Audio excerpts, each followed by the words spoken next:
Achreimot Kedoshim, two Torah portions we're about to read. Achreimot, meaning after the passing.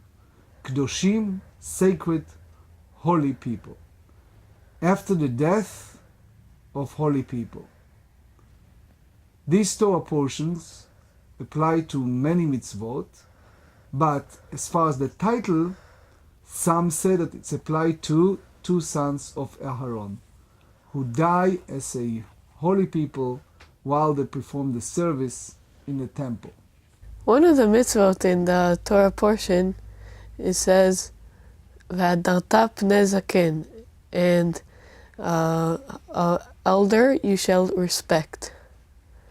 How is that mitzvah regarding to the name of the Parshot? So it's Achreimot Kedoshim.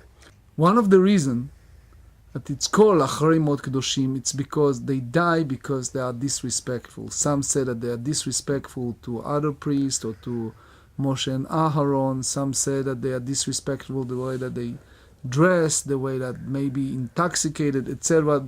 In short, it was certain decorum, a certain behavior that didn't follow properly the way that Torah expecting them. So they die.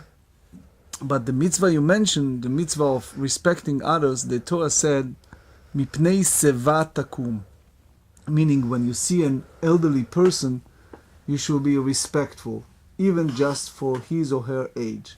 So for example, if you are on a bus, and even you're tired, you see an elderly person walk in, it's a mitzvah that you should stand up and give him or her your seat. Can be in the train, can be in the bus, can be in many locations. You have to be respectful to elderly people.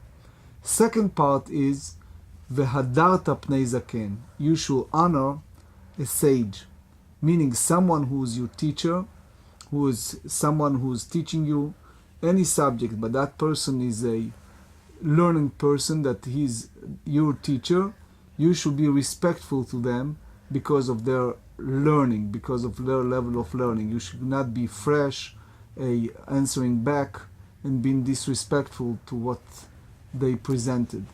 And the end of that is V'yareta me'elokecha. That sentence repeats many times. You should fear God, which means God is part of our life. God is there all the time, and God is watching us all the time. So in a sense, even the two sons of Aharon, who was a good people, holy people, but they didn't behave properly, things happened to them.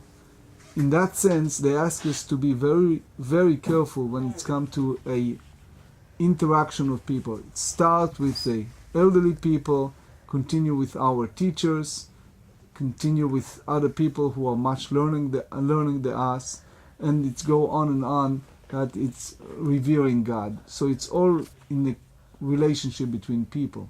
There's also a mitzvah after that it says that you have to do equally all the measurements.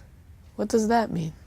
Well, we have somebody in our synagogue, you know him, that his specialty is to check measurement. That's what he's doing for he's living. I think he's working for the government. But the point is, he's going to a gas stations, and he makes sure that they're not cheating on the measurements. So people putting a fuel in the car, it's for real, the proper amount. It can be a measurement in your store, can be a measurement the way that you conduct business with others. That sometimes you use the fact that people are not so familiar or not so aware, and you take advantage of them. So the Torah tells us that it's in a measurement, when it's come to things that no one knows, you should fear your Lord your God, which means that God is watching you. Even no one else seeing you should be careful. So we use an example of a grocery store, but can be in many, many things, not only gas station and not only a regular business, but anything you conduct in a sense of selling and buying from other people, the measurement should be equal, which means you should do what is right in the eye of God, which is a feeling that God is watching you all the time. So even you don't get caught by the government or by the police or by other people, you should remember that the Torah repeats the word you should have the awe of Lord of God, which means God is watching you over every single step in your life, all the time.